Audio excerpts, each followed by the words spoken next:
Well, fighting crime during the pandemic continues to be a problem for the NYPD, which in the last crime report of the de Blasio administration saw a slight drop in murders and an increase in gun arrests just last month. But there were significant increases in a host of other crimes. CBS 2 political reporter Marcia Kramer joins us with the details. Marcia. Well, Cindy and Chris, Eric Adams was elected because people thought it would make the city safer. In his last briefing on the city's crime rate, outgoing Police Commissioner Shea says Adams would have to deal with recidivism and the number of young people with guns. We do need a culture of consequence, and we've got to get the court system back and running. We've got to create a reality where everyone knows there are consequences for their actions. Mayor de Blasio blaming the courts again for the fact that despite gains in city safety before the pandemic hit, his administration has had to deal with often difficult and intractable problems that have made New Yorkers afraid to walk the streets and afraid to take the subways.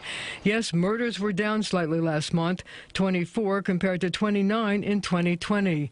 And yes, there were more gun arrests, but transit crimes are up 106% last month, 235 versus 114 in 2020.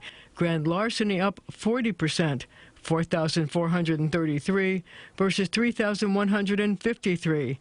And hate crime up 97%, 494 so far this year compared to 251 incidents last year. We know what the blueprint is. We just need to now hone it and get back on onto that path. Shea was candid in talking about the problems he's leaving incoming Mayor Eric Adams. What we are seeing is recidivism, and that will be the challenge, I think, to build on and to make inroads in for the next administration.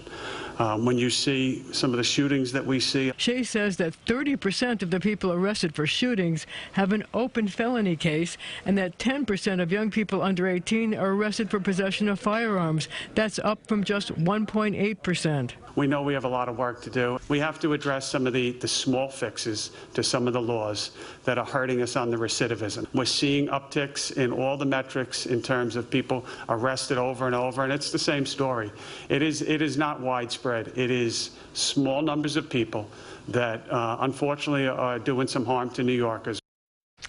Well, with a dramatic increase in the number of weapons found in schools, both the mayor and the police commissioner was asked if there should be an increase in metal detectors.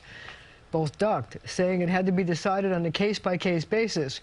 But this is another issue that Mayor-elect Adams will have to address, and sooner rather than later. Cindy and Chris. Okay, Marcia, thank you.